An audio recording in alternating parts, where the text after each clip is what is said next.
Esta é a Suma de Teologia, em latim Summa Theologia. Porquê? Porque São Tomás achou que os estudantes do seu tempo estavam perdidos no meio de tantas discussões, de tantos debates, de tantas coisas. Era uma floresta que eles já não sabiam de reconhecer as árvores. Então ele ditou, que ele tinha uma letra fraca, ditou a 12 secretários, 3 de cada vez, revezavam-se e escreviam. E esta é uma obra imensa, só que desde o começo até ao fim, é interrogativa. E quando trata, depois de dizer, então, como é que Deus é, porque é teologia, diz, não, vamos tratar como é que Deus não é. Porque como Ele é, ninguém pode saber. Não temos conceitos abrangentes de Deus. E então o que ele fez foi uma anti-idolatria.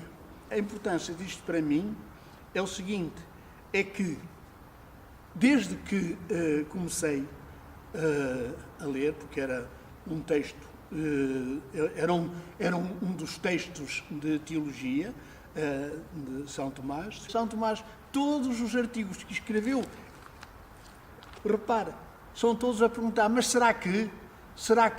E primeiro vêm as objeções contra as suas convicções, depois ele, mas a alternativa, e faz a sua explicação. A teologia depois começou a ensinar-se por teses. Ora, as teses, a pessoa já tem a certeza de antemão e é para provar o que já se sabe. Ele é o contrário.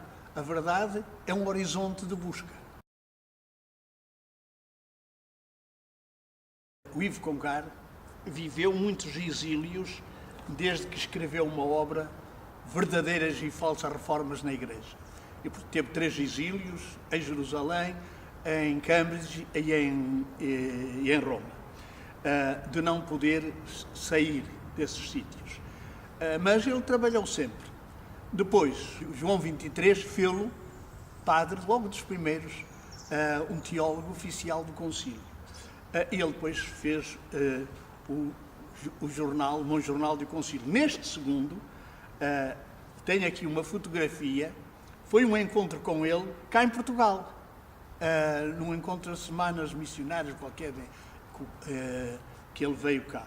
Mas eu, a primeira vez que o encontrei, vinha eu de Innsbruck, de uma faculdade dos jesuítas na Áustria, e falei com ele porque ele já estava em Estrasburgo, já tinha acabado os exílios, ainda não podia estar em Paris e estava a fazer uma série de conferências, e eu passei por lá e fiquei no convento dominicano, e então conversámos. E conversámos muito, porque eu tinha uma ideia de que o que é importante na teologia é falar da contemporaneidade de Jesus Cristo conosco. Porque na missa é sempre, naquele tempo, esta era sempre a ideia, no tempo que os animais falavam, não? Quer dizer, era sempre para trás.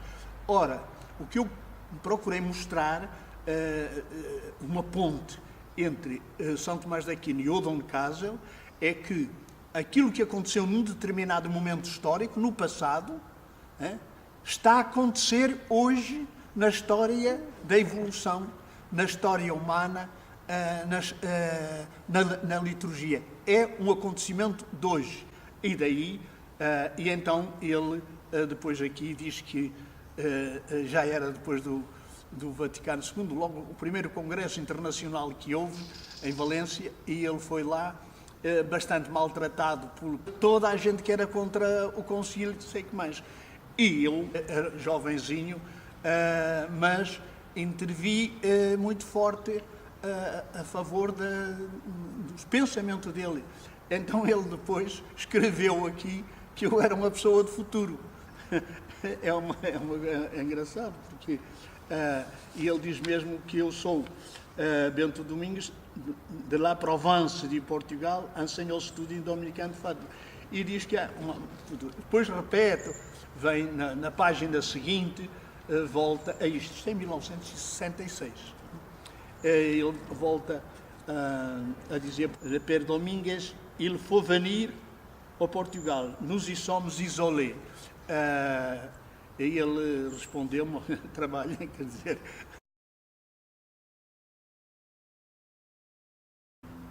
Esta fotografia para mim é muito interessante. Foi durante o Congresso de São Tomás de Aquino, em 1974. Eu estava em Roma, com o Vaticano II. Eu tive de ir primeiro para a Espanha, depois para Roma e depois para Toulouse.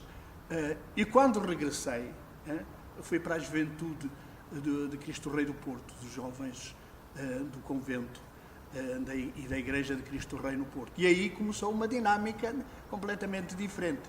Só que, imediatamente, aquilo desenvolveu-se de tal maneira que houve um movimento e uma exposição no convento dos Dominicanos do Porto com este título: O Mundo Interroga o Concílio. E aquilo foi uma visita enorme de jovens, de adultos e tudo isso.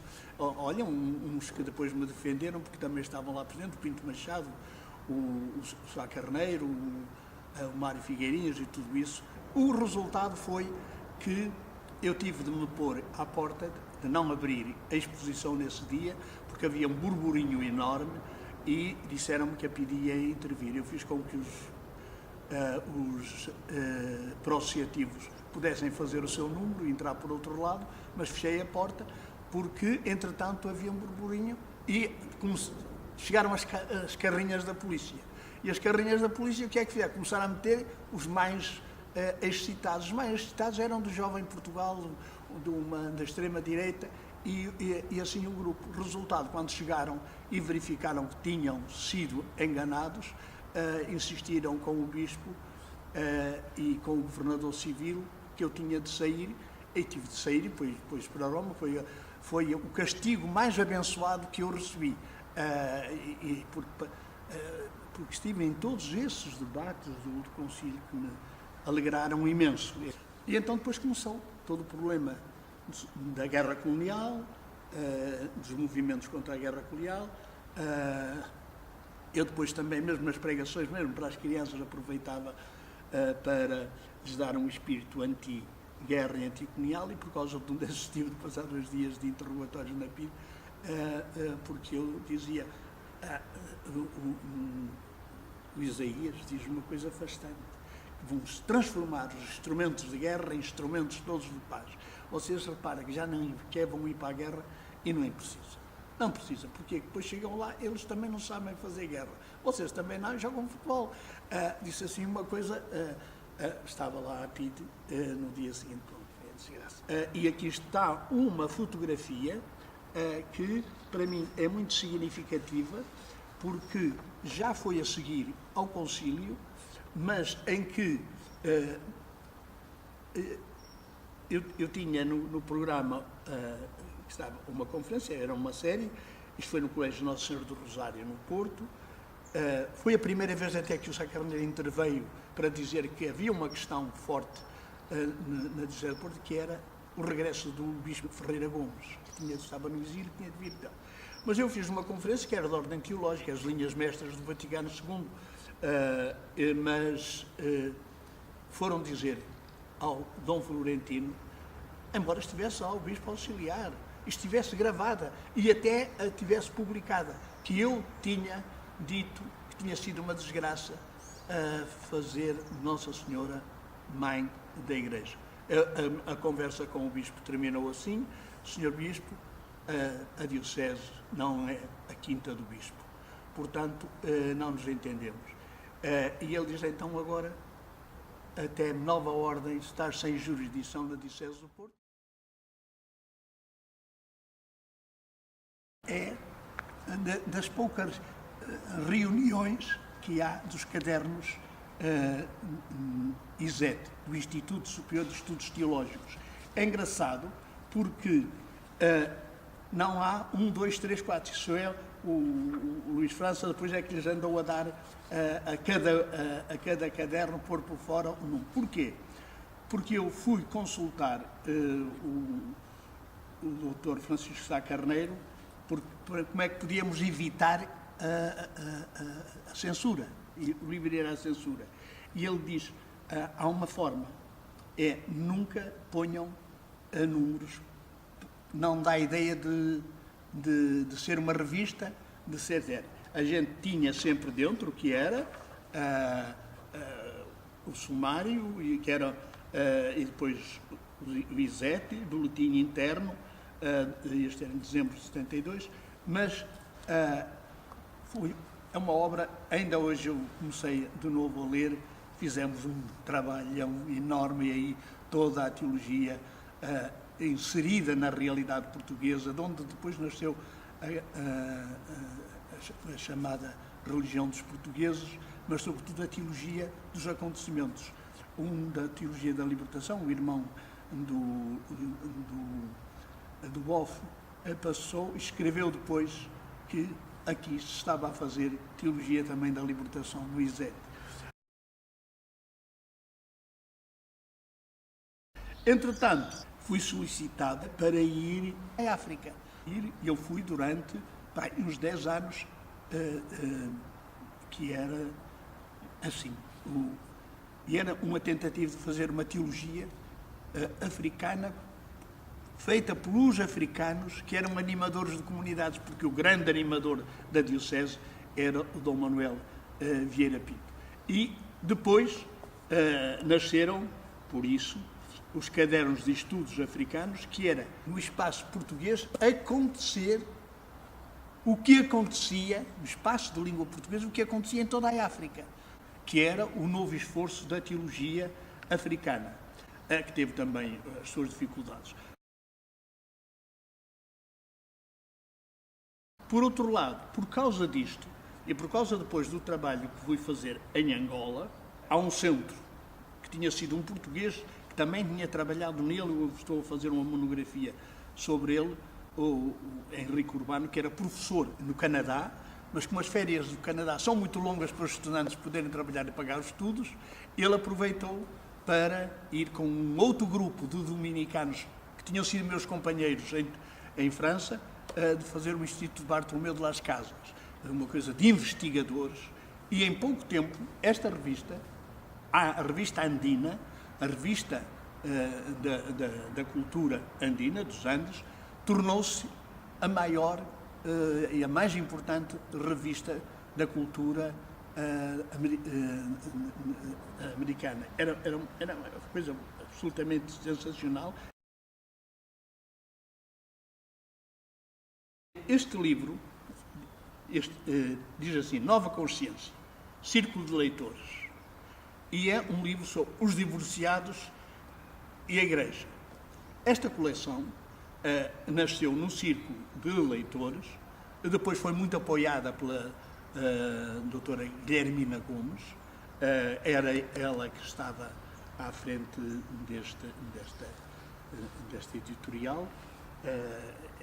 E então, o que é que aconteceu? Apareceu a coleção, livro após livro. Eu tinha uma coisa, era escolher os livros e fazer a introdução. Não era responsável nem pela tradução, nem por nada, mas isso obrigou-me, porque era necessário serem livros de fronteira, porque era uma nova consciência, era uma nova maneira de ver as coisas. E era também para inserir nesse processo da novidade a reflexão que se estava a fazer na Igreja sobre aquelas coisas que as pessoas chamam de fraturantes, não sei porque é que se dizem isso, mas que são o reencontro com a verdadeira tradição cristã, uma tradição instauradora do novo. Isso para mim, a tradição é uma instauração do novo numa corrente, meu Deus, de milhões e milhões de anos da natureza, depois da história humana, da história religiosa, e da história também dos ateísmos, dos agnosticismos, da cultura. Era aqui, esse foi também um trabalhinho que eu gostei de fazer.